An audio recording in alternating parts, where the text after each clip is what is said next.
croit, un jour on meurt.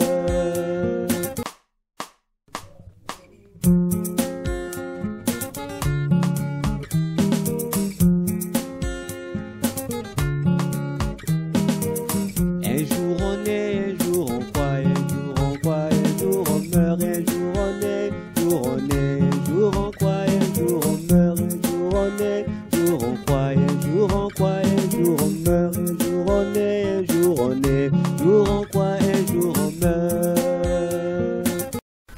Bien-aimés dans le Seigneur, bonjour, bonsoir, selon les heures que vous êtes en train de nous suivre présentement ou plus tard, et que la paix de notre Dieu et Sauveur Jésus-Christ soit avec vous tous.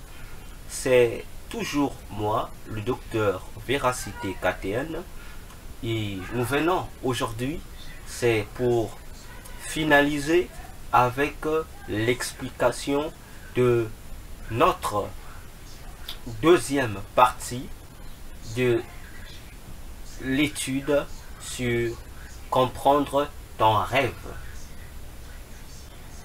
Et nous avons eu la première partie, nous avons eu la deuxième partie, et aujourd'hui nous entamons la troisième partie. Alors nous bénissons une fois de plus ces instants merveilleux, et que le Seigneur Jésus-Christ soit glorifié et que donne à vous tous qui allez nous suivre cette capacité de comprendre pour soi, au-delà de cette explication, ce qu'il veut que chacun de nous comprenne, bénéficie pour améliorer sa relation avec lui. Amen. Bien-aimés dans le Seigneur, après le songe que le serviteur de Dieu a eu, il s'est réveillé et il s'est recueilli dans la prière pour demander au Seigneur Jésus-Christ l'explication de ses songes. Et curieusement, pendant un instant, il va avoir une vision. Cette fois-ci, après la prière, il va avoir une vision. Dans cette vision, il va voir le Seigneur dans une grande salle. Et dans cette salle, il y avait plusieurs personnes. Et moi, le docteur Véracité KTN, je faisais également partie de ces plusieurs personnes. Et l'homme de Dieu était là. Son regard était fixé sur moi parce qu'il voulait me dire ce rêve pour que je lui en donne l'explication. Malheureusement, il n'arrivait pas. Donc, il hésitait. Et voilà, cette vision va prendre fin.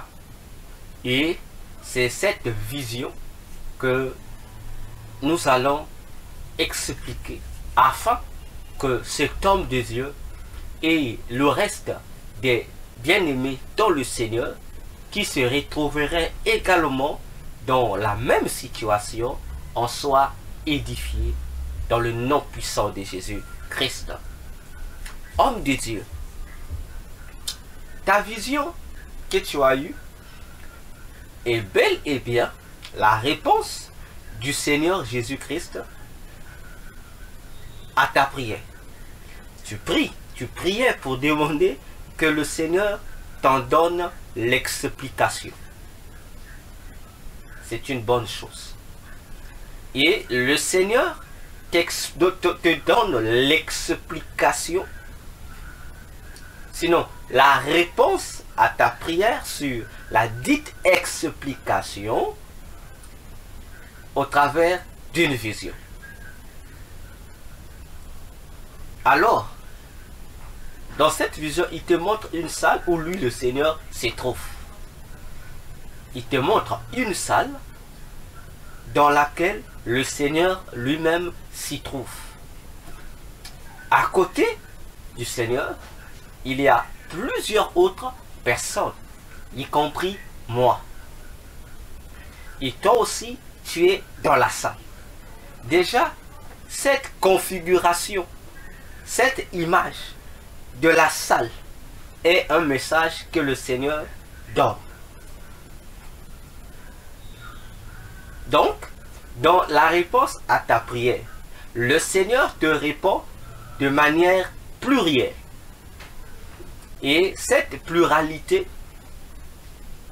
de réponses explique d'autres choses qui vont t'aider à entrer dans une autre dimension en ce qui concerne la capacité d'expliquer les visions, les rêves, les songes et les énigmes. Il te donne déjà d'avance la solution, l'une des solutions. Alors, le fait que tu aies vu le Seigneur dans cette salle avec d'autres personnes qui étaient là, le message que le Seigneur veut te donner, c'est quoi? Comme je venais de le dire, il t'invite également à intégrer la classe de ses serviteurs et servantes qui ont les dons ou le temps de l'explication des énigmes du Seigneur lui-même. On était nombreux dans la salle. Il te fait déjà comprendre que le don d'explication des songes, d'explication des visions, font ou peuvent faire partie de ton ministère. Aussi, à condition que tu comprennes quelque chose. Ça, c'est la première leçon. La chose à comprendre, je dirais à la fin. Deuxième leçon. Parmi tout ce monde qui était là, le regard était focalisé sur moi. Les regards étaient focalisés sur moi.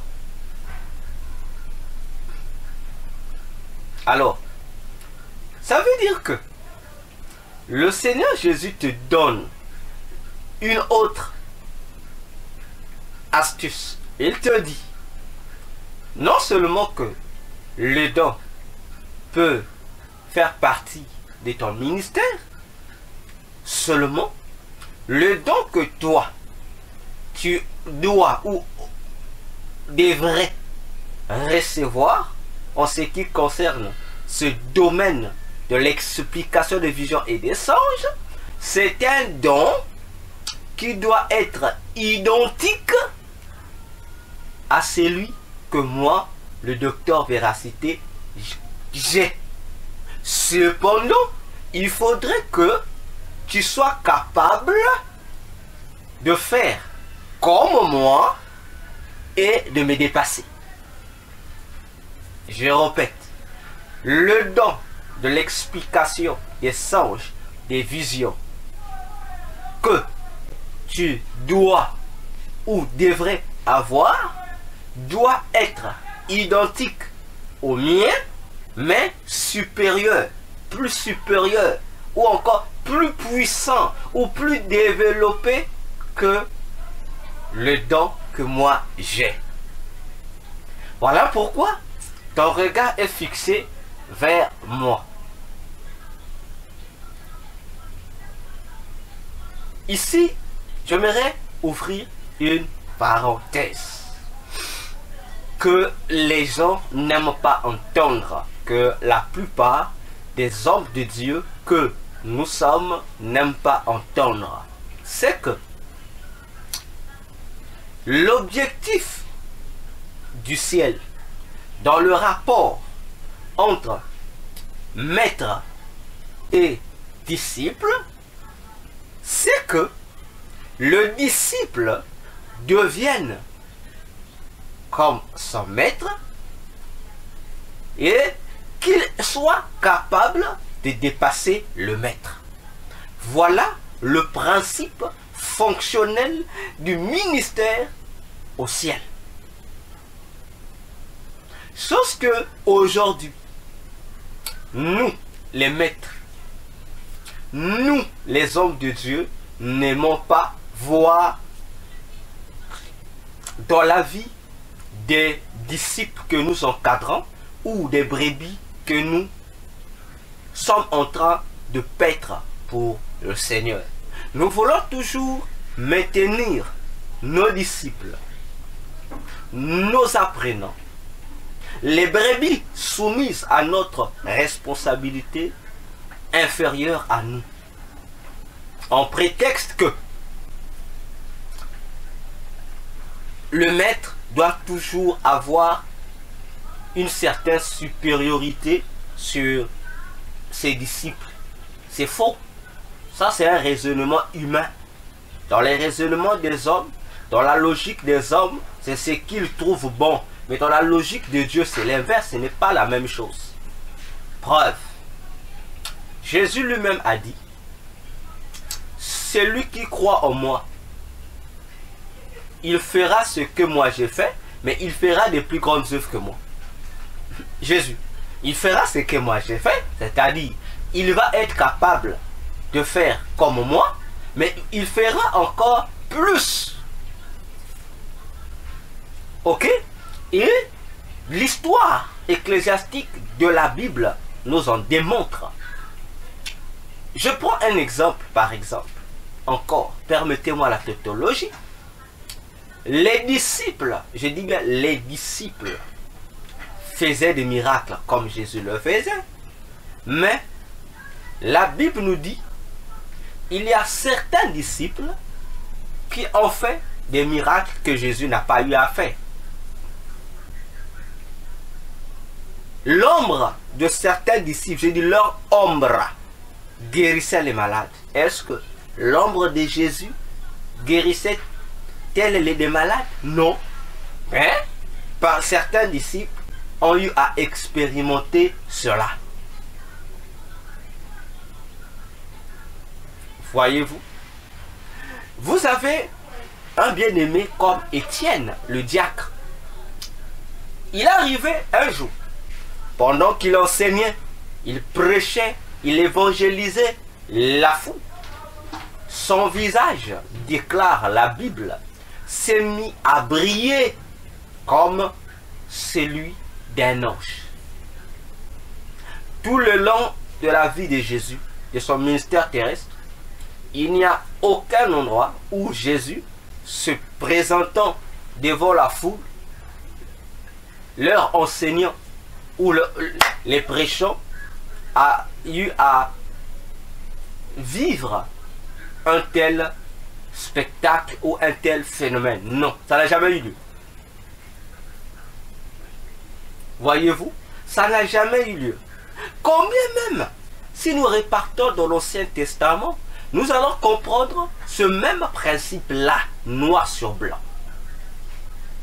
Moïse a été puissant, déclare la parole de Dieu. Mais Josué a été plus que Moïse. Ah oui, Josué a été plus que Moïse. Si vous comparez les miracles effectués par Moïse à ceux de Josué, vous allez remarquer que les miracles de Josué pèsent plus que ceux de Moïse. Je prends un exemple très simple. Peut-être deux. Moïse, pour que le peuple puisse aller de l'autre côté de la mer des Jonques, couramment appelée la mer Rouge, il lui a fallu lever son bâton. Il a fallu que Moïse lève son bâton. Imaginez-vous, tous les miracles de Moïse étaient confinés dans un bâton. Tandis que les miracles effectués par Josué ne dépendaient pas d'un bâton, ne dépendaient ni d'un objet. Simplement que de la pratique de Josué, de la parole de Dieu. C'est-à-dire, Josué ne devrait que obéir à la parole de Dieu et être courageux. C'est tout. Et Josué aussi, tout comme Moïse, a eu à subir le même phénomène que lui, de la traversée des eaux, le Jourdain. Mais Josué n'a pas levé un bâton devant le Jourdain pour que le peuple soumis à sa disposition puisse le traverser. Josué a marché et l'eau s'est mise à marcher en reculant. Mais tandis que chez Moïse, l'eau a reculé lorsque le bâton s'est levé. Mais Josué n'a pas eu besoin de lever quelque chose. Il a simplement demandé au peuple de marcher. Voyez-vous? Josué.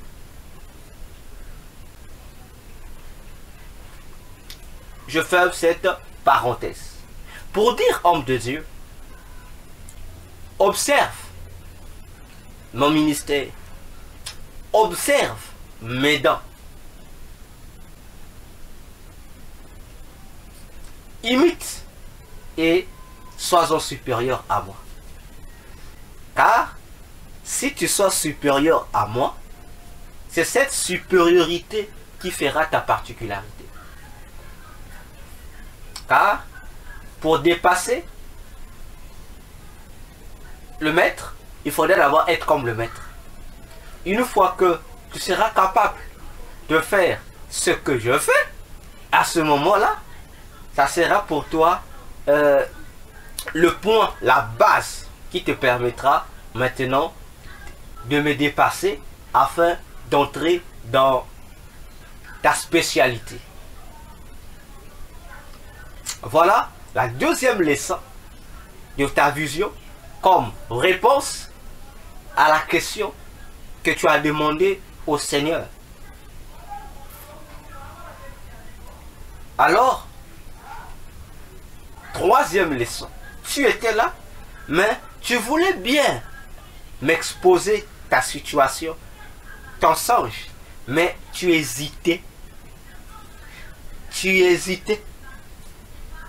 Vois-tu? Et cet état de fait est la condition qu'il faut exécuter pour atteindre le haut niveau auquel le Seigneur veut que tu puisses atteindre. C'est-à-dire éviter d'hésiter, de poser tes questions, de présenter au fait tes questionnements, tes étonnements lorsque tu te retrouves dans un endroit favorable. Car là, il n'y avait pas seulement moi ou d'autres personnes qui étaient là, mais nous étions face au Seigneur qui était là. Vois-tu? Ce qui veut dire que le Seigneur veut te faire comprendre une chose simple, qui fait même partie des secrets pour l'avancement ou le développement de ton ministère. Ne jamais te résigner. Ne jamais hésiter un seul instant lorsque tu te retrouves là où il faut, c'est-à-dire en compagnie du Seigneur. Tu te retrouves, comme Jacob pouvait dire, là où il y a le camp des anges, là où c'est le fief même des véritables serviteurs de Dieu. Car ce fief-là, c'est là que se trouve également le Seigneur Jésus en personne. Ce qui veut dire, puisque tu te trouves là où il faut, là où le Seigneur est et là où la compagnie du Seigneur est également, ça veut dire que tu ne peux pas y être et conserver encore tes énigmes et conserver encore tes questionnements. Parce que là, il faut que le questionnement soit déballé pour en trouver des réponses. Mais comment te retrouves-tu dans un merveilleux milieu comme tel et que tu puisses hésiter à poser tes questions? Autrement dit, c'est comme si tu t'es retrouvé devant le Seigneur, mais tu refuses de ôter ton fardeau afin que le Seigneur puisse te soulager de ce poids.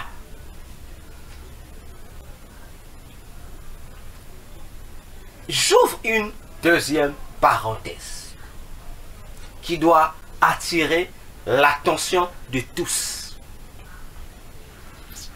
J'ai toujours dit aux gens, aux saints en Christ et aux païens, que lorsque vous vous dites, le jour où je rencontrerai Jésus, je lui poserai telle question, je leur dis, et je le répète encore pour ceux qui vont me suivre présentement, bien-aimé dans le Seigneur, cette décision que tu prends, le jour où tu te retrouveras face à face à Jésus comme ça, en songe, en vision ou par expérience céleste, je t'assure, tu n'auras pas le temps de poser ces questions. Tu voudras bien poser tes questions, mais comment j'appellerais ça? Ton indisponibilité va te l'empêcher. C'est-à-dire, lorsque tu te retrouves devant le Seigneur, tu seras d'abord émotionné par la beauté de l'endroit où se trouve le Seigneur, du paysage qui l'entoure et de la personne du Seigneur elle-même. Tu seras dans l'étonnement. Tu seras ceci. Donc, au fait, tu auras bien voulu dans ton cœur, je dois poser telle question, mais tu ne pourras pas. Parce que ta disposition sera orientée vers d'autres choses et non vers ce qui, ou bien ce pourquoi tu as été amené là. Voyons-nous. Et généralement, c'est la réalité que la plupart des frères, des sœurs, des serviteurs et servantes de Dieu subissent lorsqu'ils arrivent au ciel. Et au final, ce n'est que revenus sur la terre qu'ils vont se souvenir. Ah, je devais poser telle question. Je devais lui poser telle question. Rares sont les personnes qui ont rencontré Jésus face à face et qui ont été capables de poser leurs questions. Rares, je dis bien rares, et je sais de quoi je parle. Rares. Voyez-vous, très rare. Cela m'est arrivé aussi plusieurs fois. Et c'est un conseil qui m'a été donné par un pasteur. Le pasteur Faustin Mwanda. Il m'a dit, la prochaine fois où le Seigneur t'appellera vers lui, que ça soit le Seigneur, que ça soit ses anges, il dit, ne te concentre pas sur tes émotions, sur l'émerveillement, mais concentre-toi à poser au Seigneur des questions sérieuses qui vont te permettre de tout comprendre, de comprendre le paysage que tu vois et de comprendre les raisons pour lesquelles tu as été appelé là. Et voilà, à partir de ce jour, j'ai pris l'initiative jusqu'à aujourd'hui.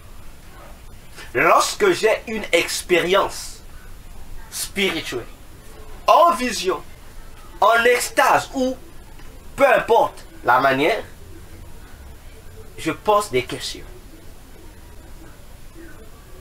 sur ce que je ne comprends pas. Je pose des questions. À moins que le Seigneur ne réponde pas, je pose des questions. Parce que, bien aimé, les questions que nous posons sont des solutions aux problèmes d'autres personnes sur la terre. Je ferme la parenthèse. Je répète, les questions que nous posons au Seigneur sont des réponses des prières des autres, des uns, et des guérisons, des miracles, des révélations demandées par les autres sur la terre. Exactement. Vous savez, si l'apôtre Pierre n'avait pas cette audace de poser plusieurs questions au Seigneur, si les apôtres étaient des muets comme nous, ou des gens hésitants comme nous, plusieurs secrets que le Seigneur Jésus a eu à dévoiler aux disciples n'allaient pas être connus de tous aujourd'hui. Le Seigneur Jésus, bien-aimé, lorsque tu es en face de lui, il n'aime pas les gens qui hésitent. Il n'aime pas les gens qui sont émotionnés. Non. Il aime les gens qui l'interrogent. Il aime les gens qui viennent le sortir de son confort pour le mettre dans son travail. C'est-à-dire, lorsque tu le trouves sur le trône, tu le trouves en tant que Dieu. Mais lui, il t'a invité, pas que tu viennes le trouver en tant que Dieu. Il t'a invité devant son trône. Il t'a appelé à venir là où lui se trouve. C'est pour que toi, en retour, tu deviennes son missionnaire. Oh, il ne peut pas avoir de missionnaire sans mission. Et il ne peut pas avoir de mission sans compréhension de la mission. N'est-ce pas? Et il ne peut pas avoir compréhension de la mission si il n'y a pas d'épreuve sur le ministère du missionnaire. Et l'épreuve du ministère du missionnaire, ce sont, bien aimés dans le Seigneur, les questions qui sont posées au Seigneur et les réponses qui nous sont données par lui. Le Seigneur aime, lorsqu'il t'appelle, il sait que tu seras missionnaire. Mais toi aussi, à ton tour, fais de sorte que le Seigneur qui a fait de toi un missionnaire devant toi, devant lui, que lui aussi il devienne un missionnaire devant toi. Que vous soyez pas un Dieu devant son adorateur, mais que vous soyez deux partenaires. C'est-à-dire, toi l'ouvrier et Dieu aussi un ouvrier. Afin que nous puissions bénéficier de certains secrets de Dieu qui ne sont pas encore connus sur la terre. Paul disait dans 1 Corinthiens 3, je vais lire tout le passage, tout le chapitre. Il disait quelque part là-bas, dans ce chapitre, il dit, nous sommes ouvriers avec Dieu. Attention, il est dit, pourtant nous travaillons dans le champ de Dieu. Mais Paul dit, lorsqu'ils travaillent dans le champ de Dieu, ils ne sont pas seuls. Dieu aussi est avec eux en tant qu'ouvriers. Donc, ils sont partenaires. Je comprends pourquoi Paul a reçu plusieurs révélations sur son ministère et sur l'église de Jésus par rapport à Pierre ou aux autres apôtres. Parce que l'apôtre Paul était l'apôtre qui recevait plusieurs questions des églises. Et lui, à son tour, là où il ne pouvait pas répondre, il soumettait ces questions au Seigneur. Et le Seigneur les lui donnait des réponses. et en son tour, il rapportait ses réponses auprès du peuple. Pour dire, homme de Dieu, lutte contre cet esprit d'hésitation. Combat cet esprit, j'ai toujours l'habitude de dire, brise le miroir. Brise ce miroir. Parce que, imagine-toi, homme de Dieu, si tu avais exposé ton songe, si tu me l'avais exposé dans cette salle, je pense bien que nous aurons eu, et toi qui as fait le songe, et moi qui étais là, et les autres aussi qui étaient là, plusieurs autres révélations au-delà même de ce qu'on pouvait obtenir. Vois-tu? Donc, le Seigneur te dit, pour finir, qu'il veut que tu atteignes une certaine dimension supérieure dans le domaine des visions que tu as ou qu'il veut te donner, qu'il veut attacher à ton ministère. Seulement, il veut que tu ôtes l'hésitation, enlève l'hésitation. Fais comme a fait Josué. On a dit à Josué, prends seulement courage. Tout court, prends seulement courage. Voilà le secret que Dieu te dit. Face à une énigme, Dieu te dit, prends le courage d'exposer cela. Si le serviteur que je suis n'arrive pas à te donner la réponse, lui, le Seigneur, donnera la réponse. Voilà pour cette troisième et dernière partie de notre volet 2 sur comprendre ton rêve. Je sais que plusieurs ont été bénis par ce songe merveilleux sur les épreuves du paradis et que le Seigneur nous aide et ouvre notre intelligence à comprendre les songes et nos rêves. C'était le docteur Véracité KTL. À nous retrouver dans la prochaine séance, notre volet 3. Que Dieu, Jésus, vous bénisse. Je vous dis au revoir.